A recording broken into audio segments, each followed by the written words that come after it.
کی فلاح و بہبود کے لیے اقدامات کر رہی ہے۔ آسان کاروبار اسکیم کے تحت 57,913 نئے کاروبار شروع ہو چکے ہیں۔ آسان کاروبار اسکیم پنجاب حکومت کا بڑا کارنامہ ہے۔ وزیر اطلاعات پنجاب عظمی بخاری نے نیوز کانفرنس کرتے ہوئے کہا، پنجاب میں ترقیاتی منصوبوں پر کام جاری ہے۔ پنجاب کے تمام شہروں میں فوڈ اسٹریٹ بنائی جائیں گی۔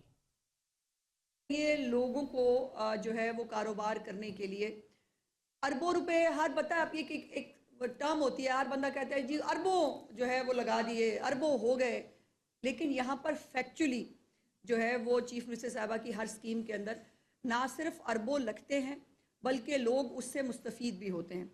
جو آسان کاروبار ہے اس میں صرف 90 دن کے اندر یعنی 3 مہینوں کے اندر 1,07,000 سے زائد افراد کو جو ہے 61 ارب روپے، کتنے 61 ارب روپے جو ہے 1,07,000 افراد کو جاری کیے گئے ہیں ودن 90 ڈیز اونلی۔ 3 مہینے کے اندر جو ہے یہ تمام لوگ جو ہے ان کو پیسے دیے گئے ہیں اور 57,913 جو ہے کاروبار شروع ہو گئے ہیں۔ باقاعدہ اس کا ایک